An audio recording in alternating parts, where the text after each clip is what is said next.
productivity, winning strategies, and aligning employer-employee goals. If this sounds like something your business could use more of, then you've come to the right place. The Business Mechanic Show with your host, Vaughn Sigmund. Let Vaughn show you how to develop, improve, and jumpstart your business. So now, please welcome the host of The Business Mechanic, Vaughn Sigmund.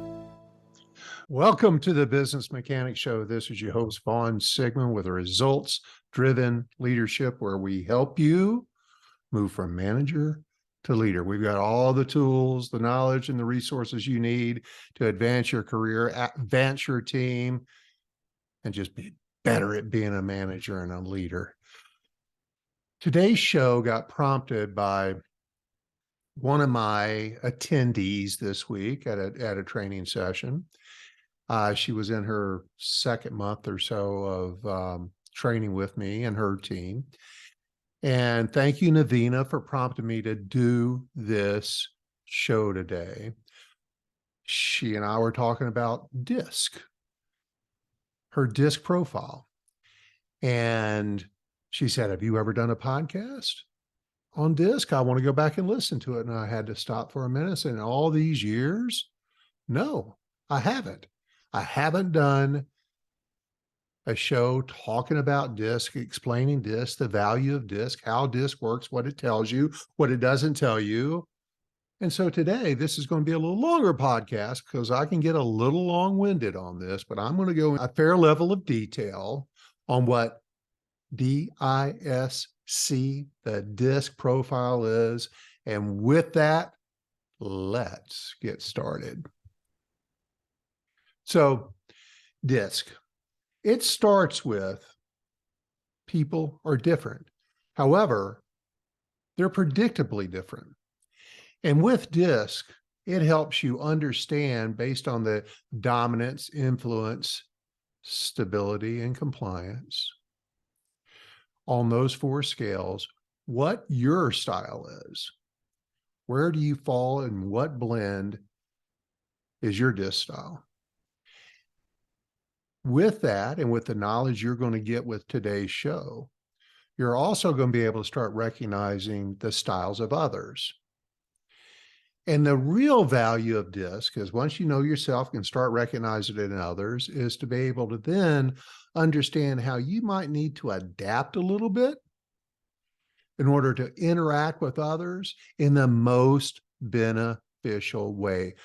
I've provided this session today, either individually or in groups, probably north of 1,000 times. That's no exaggeration.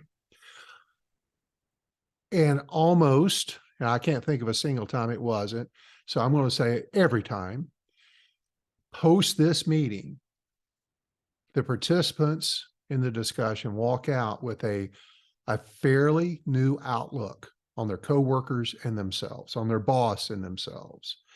And when we can start talking in DISC language within our teams, with our employees, with our bosses, with our peers, when we can start thinking about and communicating using the DISC approach, the DISC understanding, it changes the game. I've seen this change the dynamics, the inner workings of teams of all sizes, of all types, nonprofit, aerospace, industrial sales, you name it. B2B, B2C, no matter the industry, the size, the type of company, this works with everybody. I'm a huge fan of it, and I'll get out there right now that I provide DISC profiles, DISC assessments, and in fact, I'll put it in the show notes. If you have not gotten your own DISC profile, I'll put in the link. I'll put a link in the show notes for you to go in and get a free DISC profile for yourself. And then you might want to re-listen to this show so that you've got then a deeper understanding of what that report is telling you. And so let me get into a few details about this. Now, a few weeks ago, I had a gentleman who was about to take the DISC test, and he was really nervous about it. I don't know why he was, but he had some perceptions around this report that I produced. and how it was going to expose him in some way as being weak or inadequate, or I mean, like he was hiding something. And let's start out right in the beginning to understand there is no right answers. There's no wrong answers. There's no better answers. There's no better person. There's no better profile. There's no right or wrong. There's no black or white to a DISC profile. You are what you are. And from the beginning, understand that once you're wired north of the age of about 23, 24 years old, you're set. You're set as to the human and the personality that you are. And as you start looking at these profiles, there may be elements of a profile that you're not. You say, boy, I want to be more of that. I need to be more D, or I need to be more I. Well, you can to some small degrees, but if you're already a high S or a high C, and I'm going to talk about what all that means in just a minute, you cannot change what your dominant personality trait is.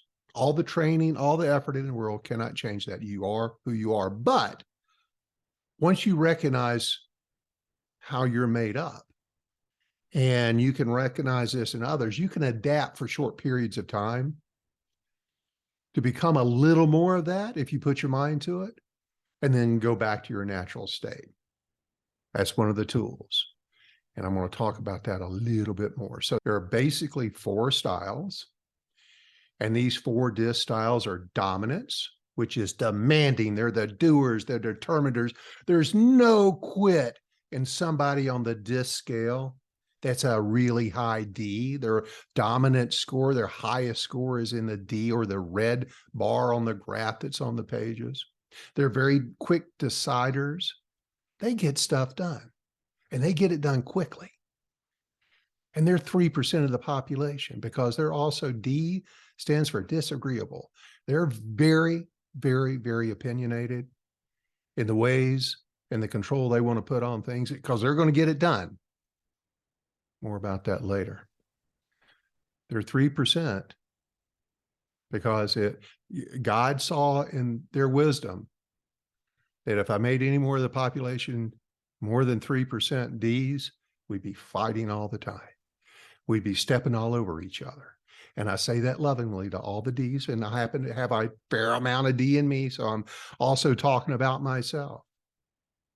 So those are the Ds, about 3% of the population. I's, so the D and the I. I are the influencers. They're the people. They're inspiring, they're creative, they're interested in you, and they sometimes can be very interesting.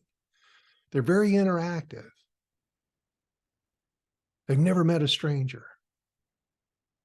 They're very comfortable with their ability to use emotion and words to influence through people getting a job done. That's the I's. S, steadiness, stability, supportive. They can be a little bit submissive, but they're very stable. I's or S's love to understand what's expected of them, when to start, when to finish, and they're very happy with following that same process over and over and over again. Now, I got to back up just a little bit. I's are 11% of the population. S's, which makes up the predominance of the DISC profiles, of the 5 million that have been submitted through the years, they're about 68% of the population. So managers, if you get your DISC profile, get your free DISC profile, look at yourself. If you're a high D or you're a high I, you're very creative. You figure things out for yourself. S's are the ones that bother you because they don't have the level of initiative you have. And that is nothing wrong with being an S. They are the bulk of the world, the backbone of our industries. They're the people who are more than willing to do it for the team, do it for the best of the company, serve and support others. And that's where processes, the value of written processes come from, is the bulk of the population needs an instruction manual. And that includes these high S's. I'm going to get into more detail in a little bit. And that brings us to the C, which if you're doing the math out there and all the C's have done the math, it's about 17, 18% left of the population. And that's the compliance. C's are very cautious. They're very competent. And they're also very calculating. They're heavily researched, well thought out. They do not make quick decisions. They do not make rash decisions. They're very neat. They're very organized, and they're very accurate. Where D's and I's make very quick decisions in different ways, and they are the yes, yes, yeses. They're the optimists. They can get anything done. The C's are the no, no, no's. We got to think about this. We got to come up with a plan. And every DI needs a fair amount of C's around them to keep them in check from making mistakes, because C's don't make mistakes. They think things through so thoroughly that they rarely ever screw up. D's and I's, hey, we're okay making a mistake. We'll learn from that. We'll brush ourselves off, get back into the game. The C's think it through ahead of time so that they don't make these kind of mistakes. They're uncomfortable making mistakes and starting over. They'd rather have a well thought through plan to get things done. So let's get down into the meat of things just a little bit. So like I mentioned earlier, the reports, they start at about 37 pages, depending on what version you get. 37 pages, they go up to 73, 74 pages, again, based on the version. And then there's also versions within the versions based on your position within the organization, whether it's a manager, whether it's an executive, whether it's a frontline associate, whether it's a salesperson. There's a different report to draw that out of you based on your current work position. And it measures on the bottom right-hand side 2 graphs showing where you rank on a numerical score and a bar graph that is associated with that. How much D you have, how much I you have, how much S and C. And as I go through this narrative with you on DISC, when I, in the nomenclature of the language of this product, when I talk about a high D, well, that's your predominant score. If I talk about a high S, the S or the green bar on the graph is your highest score. So just to make sure I don't confuse anybody, as I'm using this language that I've used for over 20 years, it becomes very natural to me. And I can tell you, again, everybody that goes through this with me eventually starts thinking in the language of DISC, starts communicating using the DISC language, starts identifying people with the DISC, including their significant others at home. This is also a marriage counseling tool. There's been many times that married or people in serious relationships have said, will you do my boyfriend? Will you do my husband? I think we might be in conflict. Oh, hold on. Don't know that you're in conflict, because I can tell you, once you understand the profile of somebody else and start thinking about it in DISC language, they go from just being stubborn and hard to get along with to being a high C. Somebody that doesn't make decisions as quickly as you do, it's probably a high S. Someone who doesn't just see everything and want to get it done yesterday, probably a high S. Somebody that tends to talk and talk and talk and talk and talk and wants to share everything they can share, that's probably your high I. And if any of those different personalities, because they're so talkative, they make so many quick decisions, or they're so hard to deal with because they want to think everything through, DISC will change your mindset about all that. They're not doing it because they're stubborn or hard to get along with. They're doing it because they're a high C or a high D or whatever. So keep that in mind as we go along. DISC also gives you, in those bar graphs, 2 levels of assessment. One is called your natural style, or you at home, you relaxed, and your adapted style, or you at work, or you under some kind of stress. And we measure those 2 in DISC because of being able to measure whether you're in the right role in the organization or not. Does your personality type fit the requirements of that role that you're filling within the organization? And if you adapt, meaning your DISC score changes more than 10 plus points on any particular scale, well, you're adapting. And the more you adapt, the more stress that you're being placed under. And it's becoming less and less of a good fit to your natural style. You see, in professions in life, in your career, you want to be in a role that fits your passion and your natural ability. And like I said previously, nobody can change past the age of 23, 24. Your personality. You are who you are. And so, yes, I do not have a very high attention to detail. Anybody that knows me knows that. I like to do things very quickly.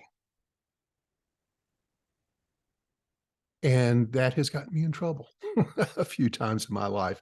I've made many mistakes, and I've probably driven some of my peers or direct reports crazy, certainly my bosses, because I'm so quick to make a decision and move on. However, back to the attention to detail, if you put me in charge because I have a very low C, which is that data, that logic, that study, that planning out part of a personality, I have very little of that. And yes, can I sit down and look at a P&L and figure out and understand what all those numbers? Yes, I've done it for 40 years. Is that what I like to do? Hell no. I can do it. So it doesn't mean I can't do it. It means I can adapt for short periods of time to get into the detail. But I won't naturally ever be attracted to doing that kind of work. So you cannot make me an engineer, an architect, or an accountant where the work requires a lot of planning, thought, following the rules, and detail. So I wanted to fill in all that. I'm still I'm getting ready to get into the dominant, the D. They're very independent. If you are a D, or you have a boss who's a D, or you have a direct report employee that is a high D, they do not like to take direction. They like to be autonomous. They like to figure things out on themselves. They just tell me what you need me to get done, and I'll go get it done and get the hell out of my way. They're very decisive. They're very direct. The D looks around the room, spots the elephant, and will be more than happy to introduce everybody to the elephant. They say what needs to be said and have no compunction about saying it because it just has to be said. They also are very competitive. They're very results driven. They love a number and they love to beat the tar out of that number. And they love to make changes, but they'd like to make changes for a purpose. They'd like to make change to drive improvement. So those are some of the key elements of a high D. However, what do Ds struggle with a little bit? Well, if you're overly sensitive, Ds will struggle with you because they don't possess a whole lot of empathy around your feelings. And if you're overly sensitive, that D's going to bother you. They don't like people to hesitate because they're very action oriented. They're going to get started and they're going to get done now. And because they make decisions very quickly without the need of a lot of information, they're very instinctual. Anybody that says, hold on, we need a plan, that over analysis or that slow to make a decision is distasteful to many high Ds. So if you're moving slow, you're foot dragging, you're taking your time to get something done, you're not moving at a pace that keeps up with what many Ds think can be done, at the pace it can be done, a D's going to be bothered. And I say to every D, and I say it lovingly, because I love my Ds, because I have plenty in me too. If I locked a D into a still room, took away the key, and before I closed the door, told them, when I come back tomorrow, you need to be on the other side of that steel wall. I gave them no tools. When I come back tomorrow, they'll either be on the other side of that wall or they'll be laying there dead. There is no quit in a D. And I also say lovingly to my Ds, you're 3% of the population. Ds also have a propensity to view the world as they view the world, and they cannot, because 97% of the world ain't like you. And you cannot impact or project how you view things on others. Your sense of urgency, your competitiveness, your initiative, high levels of initiative cannot be picked up on other people because they simply are not born with that in them. And that doesn't make them bad. It just makes you unique. So that's what the D struggles with. Now, when you have a D on your team, or you are a D, well, they're going to have a very dynamic and engaging, fast-moving environment. They're going to make quick decisions. They're going to get you your results. They're going to figure out a way to get there. I promise you. They also like to prove themselves. You ever tell a D they can't do something, get out of the way, because here it comes. They're going to figure it out and they're going to get it done. They love persistence. They love determination. They love to surround themselves with people who possess that. And if you have a D working for you, they're generally going to be your person that's going to get everything done. They're generally going to be your go-to person. They love innovation. Like I mentioned earlier, they're going to find some changes to improve the process or the approach to things, to do things better and more effectively. And most importantly, you'll always know where you stand with a D, because they say exactly what's on their mind. That's not always pleasant for some. It's not always what somebody wants to hear. But a D is going to tell you exactly what they're thinking. Their opinions do not get held back. I was about to say something that was going to be a little rude, but they offer their opinion. Don't ask a D a question unless you want a very direct response. Now, some of the drawbacks, if you're a D, because you are so driven, so hardworking, there's no quit in you. High Ds tend to burn out because they overwork themselves. Ds also will make plenty of their share of mistakes because they don't take a lot of time to analyze things. Now, that said, and there's if somebody knows they're a D right now, they've already hackled up when I said that. Ds can process information very quickly and make a decision faster than anybody. They don't, to themselves, need that analysis because, like I said previously, they're okay making a mistake, learning from that mistake, and moving on. There's a lot of the rest of the population that's not comfortable making those kind of mistakes. So you've got to be careful as a D, but understand as a D, you're going to be bothering people sometimes because of your quick decision making and your pioneering style to get things done. And if you are a D and you've got people who are not as aggressive or driven as you are, you can overwhelm them. Be careful. Be aware of that trait in you. Ds can be a little egotistical. They're driven to prove themselves. They can be very status driven. So they want to get ahead. And when I say status, I mean primarily around their career goals. They want the next position. Ds also have a propensity that if you're not moving fast enough to get the job done, they're just going to take it back from you and do it themselves. Be careful with that, Ds, because that erodes trust and erodes other people's ability to learn. They're never going to be as fast as you if you keep taking the work away from them. And like I've said, I think 6 times already, they will also provide feedback without too much concern about your feelings. They can be a little quick to anger, and they've been called cruel at times. Blunt might be a better word for that. Because again, they just say it like it is. Now let's get to the influencers or the high I's, which on the DISC scale, my I and D are almost equal. The I's slightly ahead of the D on my scale.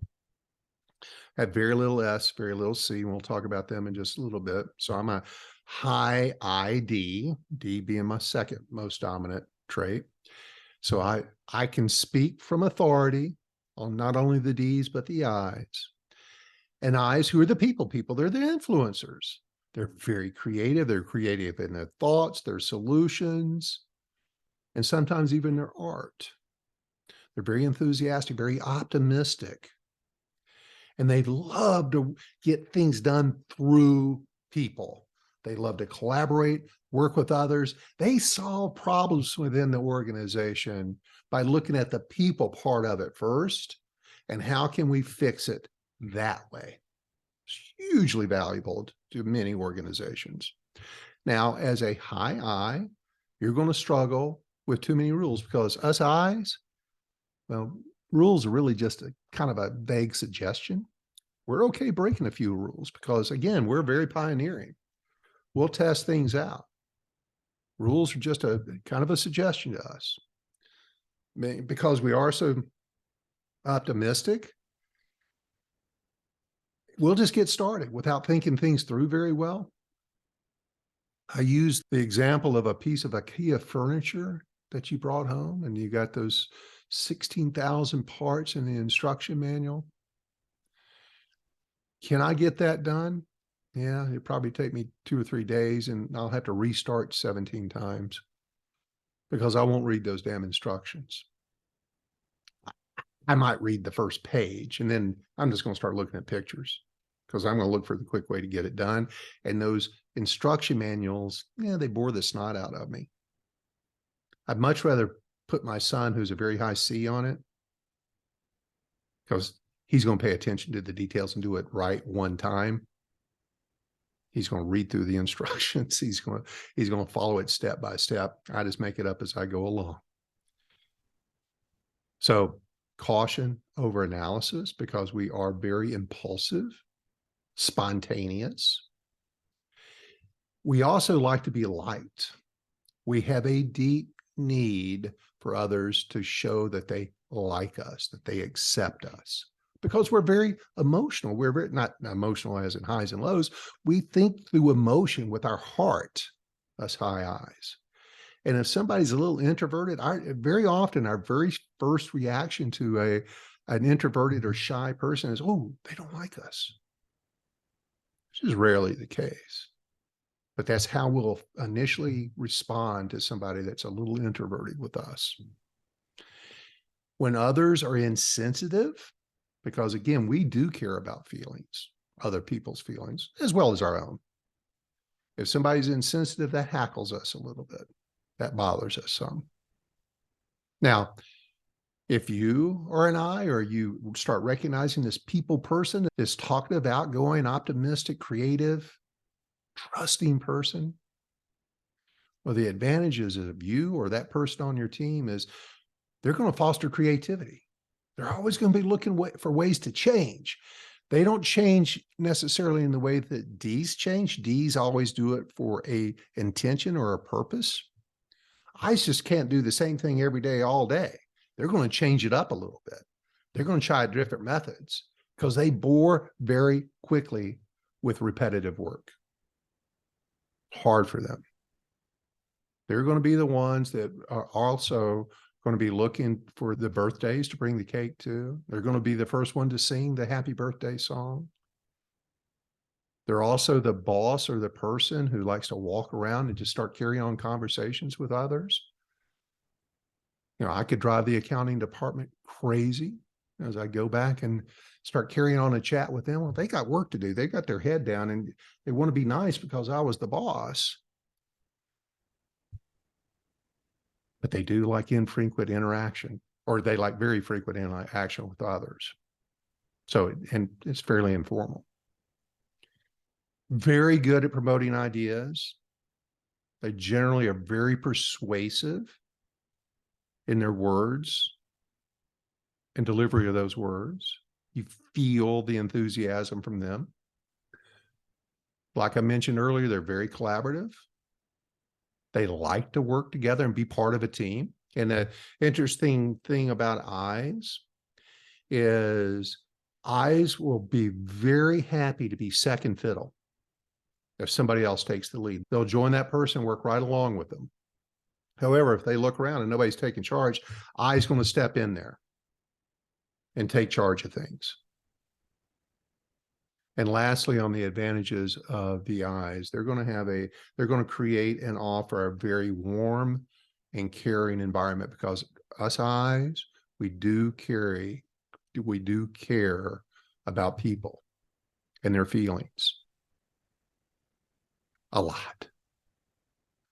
But we have some drawbacks. And those drawbacks are we change direction frequently. I used to drive my people crazy with this because I was always coming up with that new best way to do things better. And what I didn't understand at the time is there's a lot of people out there that don't like frequent changes or abrupt changes. I learned that through the years.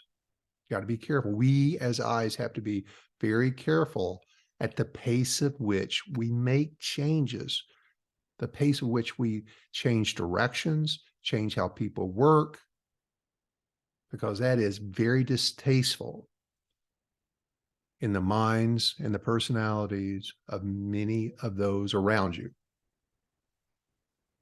Like I've said before, eyes are going to avoid repetitive or routine tasks. We don't do anything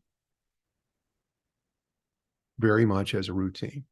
We may have our routines, but at work, anything that's repetitive becomes boring, and we're going to find a different way to do it. Because eyes love to talk and get information and work with others, they may tend to have too many meetings. They may wander around and walk away from their workstation and be socializing with others.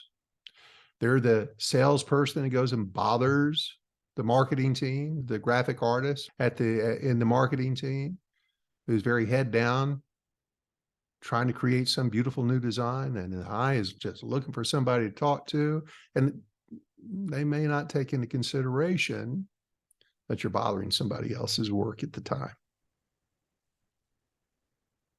They also are very trusting. And I can tell you that trust, and we normally trust without exception very quickly. And we can have a tendency as a high eye to overestimate others' ability because we are so optimistic.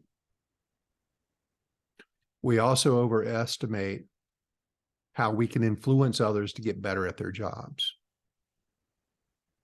We think the best of people, and that can get us in trouble. It's gotten me in trouble. It's made me struggle a few times in my career. Also, because of our spontaneity, we're a little spotty on our planning. Can we plan? Absolutely. I do strategic plans with people all the time. I know how to do it, and I can do it. It just is not something I love doing. I don't do it naturally. I have to learn and discipline myself to do it. But in my normal day-to-day life, I don't plan very well. I just figure things out as I go, and I'm happy with that. And we can also, and I've trained myself to do this in the right environment, is because we are so talkative, we sometimes have trouble listening. And our listening is really just waiting on a pause to jump in and talk about what we think about whatever the discussion is. We love to share our ideas. But again, you can, as a high I, you can adapt to understand that there's going to be times I need to get information, especially as a salesperson. Many salespeople, great for personality, but they can talk themselves out of sales, or they jump to the pitch way too soon because they want to share their knowledge, their expertise too soon in a sales transaction. And it's much more important for an effective salesperson to listen, ask questions and listen. And I do that very well in sales presentations, but it doesn't come naturally to me. I've had to learn to do it. And as soon as I'm out of there, I'm back to my old way. So I can adapt and change, alter myself for bits of time to be a better listener, but it doesn't come naturally to many of us. That is a high I. Let's move to the bulk of the population here. These I's, 3%, 11%, S's, 68%. And S's, again, are the backbone of our businesses. They're very cooperative. They're very loyal. They rarely want to take credit for anything they've done. They want to share it with the team. It's always a team effort. They're very thoughtful. The best way to spot a S is at any kind of, let's just use this one, Thanksgiving. S's will make sure everybody is served before they ever serve themselves. They want to take care of everybody else, and then they'll take care of themselves. Everybody else comes first when it comes to the high S's.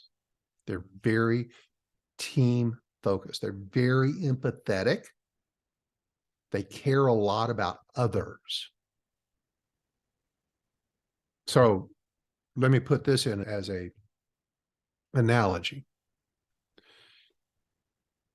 If you're in a hallway running towards the elevator and you see somebody poke their head out of the elevator, they hear you running towards it, they're the one that's going to hold the elevator for you and let you get in because they care about you making that elevator. Now, conversely, if that's a high D and they hear you running, they're going to push that go button, that floor button fast, fast, fast, because you're going to slow them down. They're going to get to where they need to get real quick. And they don't want to be held back. S's are going to take care of others first. And D's, you know you do that. You know you do. So S's, what do you struggle with? Well, people who are overly aggressive. Anybody that's pushy. As soon as somebody starts being aggressive and pushy with S, you turtle. I call it turtling. You draw into your shell. Unlike the D's, you will not share what you're thinking. You'll keep that to yourself. And that's sometimes hard for D's and I's to recognize that they may have put their S's on their team into a shell. You got to be careful with that. If you're too aggressive, you're too abrupt with things, especially around change. S's like to start something and finish something without interruptions. So if you have a team that has a fair amount of S's on them, hey, I's, don't go in there and bother them all day. Please, you're driving them crazy. Because they like to, they're very linear thinkers. They think in steps. And again, like I said at the beginning of this, they follow the process. The high S's in the bulk of the population is where the need for processes came from. For consistency, for instruction, for understanding what's expected of them. And once they understand the system and how it's supposed to be done, they're very, very, very adapted and adept at doing it right every single time and following it to a T. They're exceptional at that. But if you come in and you bother them, or you're changing how they're doing things on a frequent basis, you're going to stress them out. because they don't like sudden change. They like to start, finish, need to understand what's expected of them in every step of the way. That's your S's and what they struggle with. Now, here's the advantage of being a high S or having high S's on your team. S's commit to doing the job right. They want to do an exceptional job every day, every minute of the day for you. You as their boss, as their manager, you just have to provide them with what they need to provide you with an exceptional job done well. S's tend to be very friendly. Sometimes they can be mixed up with I's because they are very interested in others. They're very talkative. They are fun-loving. If you're dealing with a S on your team and you're giving them feedback, do it as a coach. Do it in a way that exhibits enthusiasm and encouragement. Don't do it as a dictator. Be careful with that. Don't be too blunt with an S because, again, you're going to draw them into their shell and they won't tell you you've done that. They can be very diplomatic. They like a work-life balance. You know, you D's who are willing to work all hours of the day, S's are going to bother you some because they're going to go home at 5. They love to be with their family and they're not as driven as you are to work as hard as you are, as frequently as you are. They like to have that work-life balance. They also have a very strong sense of duty and responsibility. They foster a high level of teamwork. Because like I said, they're going to support the others on the team, great at helping each other out. They're great teachers. And when I say teachers, not necessarily school teachers, but teachers of others, they're your best trainers or mentors because they really care about others. And they're also very careful about being tactful in their behavior. Now, anybody that knows that they're S knows that you'll hold your feelings to yourself. You'll see something that bothers you, and then you'll see it again. You'll see it again, or it'll happen again. It'll happen again. You will reach a temperature of which pass one more time, and that's it for you. You will explode. You're going to let it out. So I'm not saying S's keep it in always, because they're going to reach a point, they're going to share their true thoughts with you. They will go off. But then 2 minutes later, they're back to zero again. So it's real important to understand that about yourself, that that's your tendency to do that. Some people as S's have figured out, well, maybe for the betterment of the team in my position, I need to share my thoughts sooner than how I'm doing it now, saving it up, and then maybe getting so frustrated I go off a little bit. But S's are going to have a very nice, tactful behavior. Now, the drawbacks. D's and I's, when you say, does anybody have any questions? Nobody has any questions? Believe me, your S's have a question because they need the details of how to do it.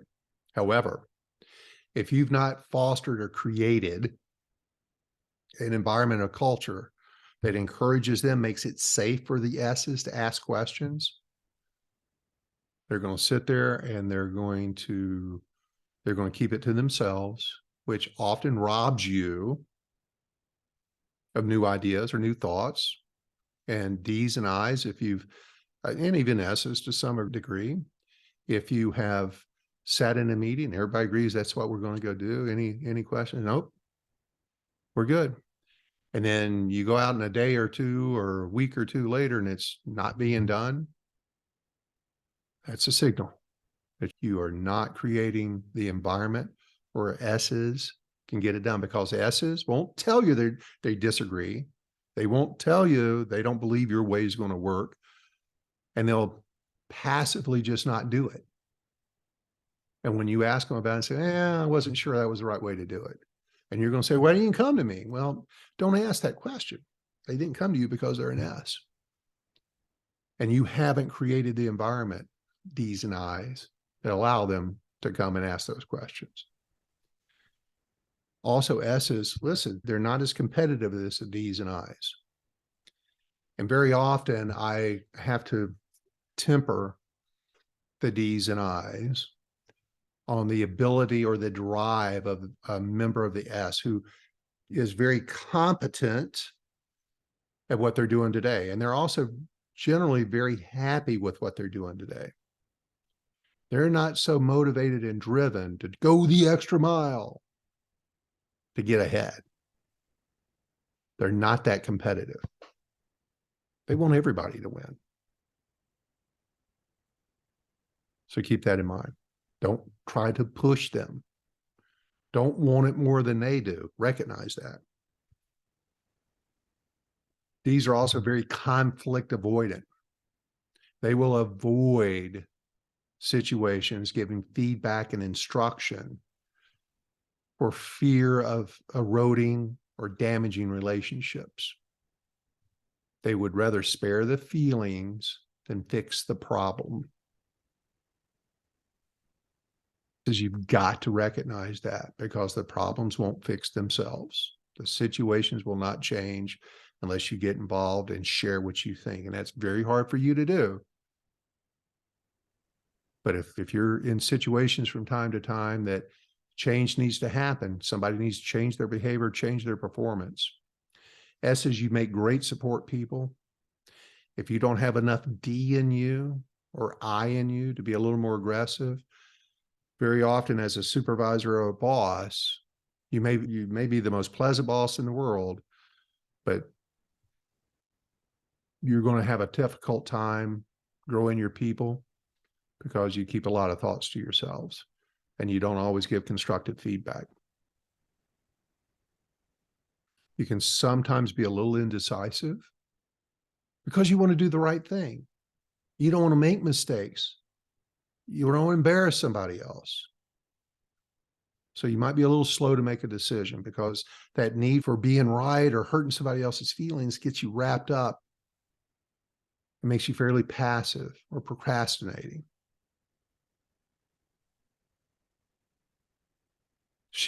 The S will rarely do things for themselves. They do it for their team. And they can easily be taken advantage of because they're very agreeable. You have to be careful with that. It's okay to say no. A lot of S's struggle with that word. Coming up on the end of this, the high C's, compliance. And I love my C's because I got to tell you, once I learned all about DISC and then how to build a team that supported me and my shortcomings, I knew I had to have a high C somewhere close to me.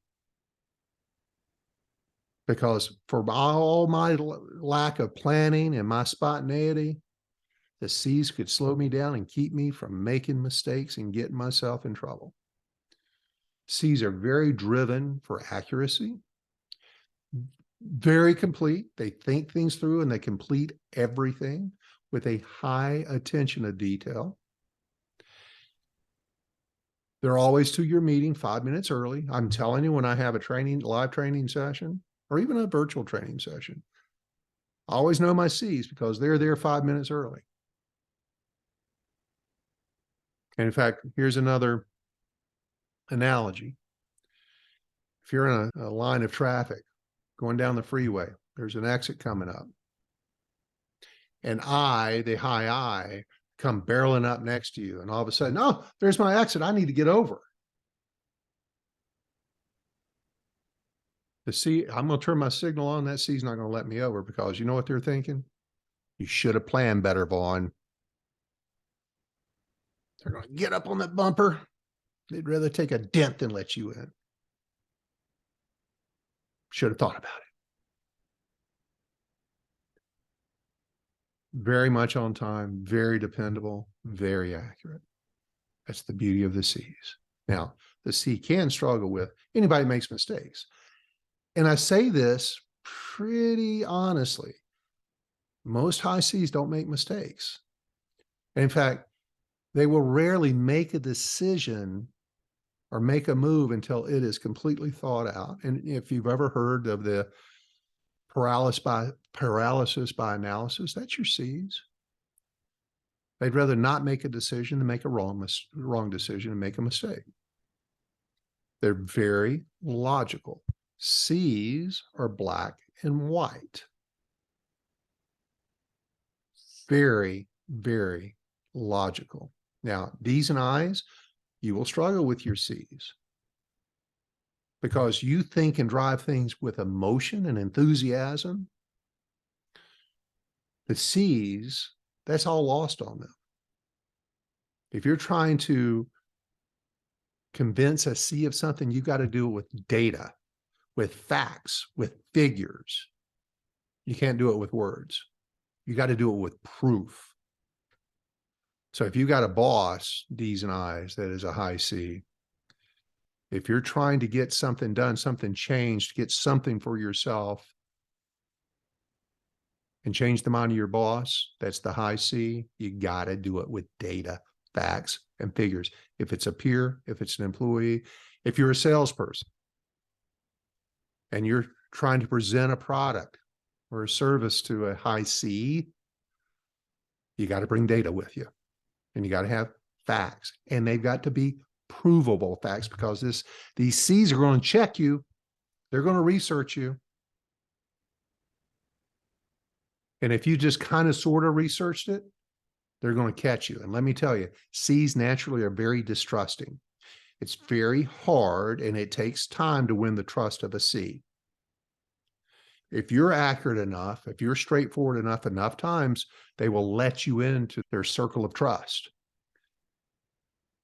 But if you mislead them in any way, that trust is broken. And you got some rebuilding to do, especially if you're exaggerating, because they see things very evenly. D's and I's especially, we think in platitudes, very high, very optimistic, very quick. C's don't do anything quick. They're going to take their time and do it right. That's why I needed C's on my team. They prevented me from doing things too quickly and not thinking things through. And if C's, you've got the D's and I's working with you, you're going to struggle with them because the I's going to be generally late. They're going to be talking in emotion. They may make decisions in an illogical way as you view it. And you're going to struggle with that. But they just think differently than you do, C's. They just do. Now, the advantages of our high C's. They calculate risk. Where the D's and I's see all the things that can be done, the C's worry about all the unintended consequences or the things that can go wrong. They think about all those things, where D's and I's see everything as we can. The C says, well, hold on, let's think this through, because there may be some issues out there that you haven't thought about. C's are very quality driven. They're going to make sure everything is done right and it's going to be exceptionally done. Like I said, very logical. They check, recheck, and check again their work. I can read behaviors of people. At the end of most training classes, we do an assessment, whether it's a true false quiz or some kind of questionnaire. And I can watch the behaviors of the class, the D's and I's. They just burn through it, get it done, put their paper and pen down, and they're finished. And by the time they're finished, the C's are just getting through the second reading to make sure they understand everything perfectly before they've even started. You know you do that, C's.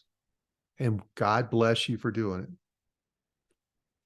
They love rules. They love policies. They love expectations. If you're in an environment that requires a high level of accuracy, completeness, following very exacting procedures, that's your C needs to do that for you.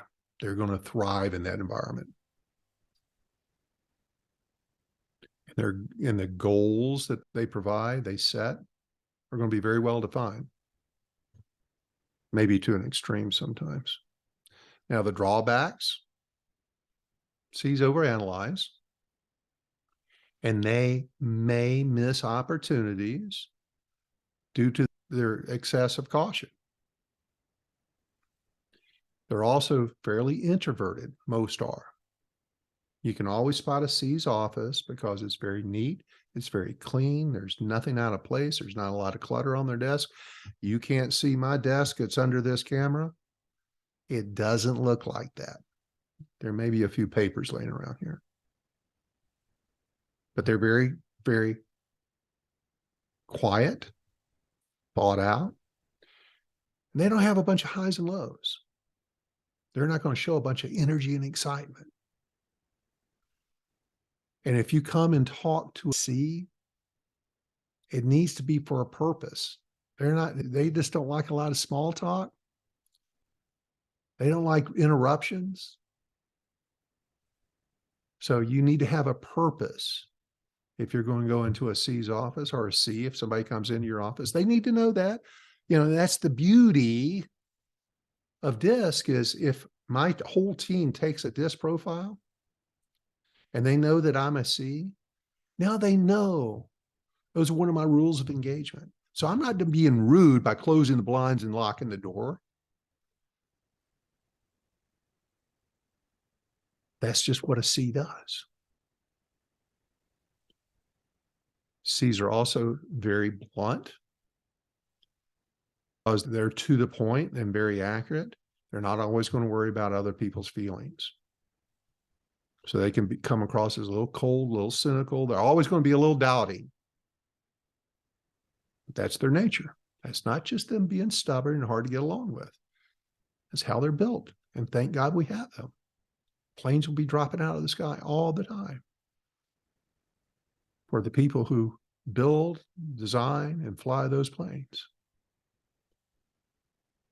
So that's the drawbacks of a C. Now, let's talk about what's next after that. There's your DISC profiles. I've talked about the D, I, S, and C, the advantages and shortcomings of each. The fact that you can't change it. You can't change who you are. I've tried to give you some ways to recognize these personality traits in others, which may shift a paradigm for you as to how you view and interact with others. It's very important. So what do you do now? You spent whatever time you spent on this podcast, on this show today. What are you going to take away from this? Well, the first thing I encourage you to do, go to the show notes, take advantage of the free DISC profile. And when I send you the report, there'll be a spot on there for you to schedule a debrief with me. And I'm more than happy to spend an hour with you talking through what this DISC assessment is saying about you and how to use it. I love doing it. And like I've said before, I've done hundreds and hundreds and hundreds of them. This is one of my passions in life. Again, I can't believe I haven't done a podcast on this before. So what are you going to do right away? What I suggest you do, get yourself a DISC profile. And if you already have one, great. What have you learned today that you can take some action on or change how you approach things? Starting now. What have you learned today that's surprising? And based on what you learned, how would you change things? How would you change things at work and how you work with others? And now that you know all this, I'm telling you, a DISC profile for your entire team is super valuable to build an engagement in an improved culture, a high performance culture in your organization. Because once we understand the profiles of everybody and how we behave and why we behave, it changes the dynamics of the team. And that person that's a high C goes from just being hard to get along with to, hey, they're just a high C. That's them being them. It allows you and your culture to dissipate all this wasted emotional energy that's spent on feelings, because we don't understand why our peers, our direct reports, or our bosses behave the way they do. Now you do. Now you know. Get yourself a DISC profile. Here's what you're going to get with a DISC profile. There's multiple versions of a DISC profile, from one that's a couple dozen pages to one that's up to 74 pages. That's the Trimetrics report. And let me tell you, it is very complete. But it starts with a narrative on you. It's about 3 paragraphs about you. And let me also say, most people find that this narrative and this report is in the mid-90s in accuracy. Not everything is perfect, because you're being compared to very broad norms. Again, the millions of people who have taken a DISC. So there's some statistical abnormalities that are going to be special to you and who you are, but they're pretty accurate. And even those who have told me, and I've had a handful of people through the years say, nope, this is all wrong.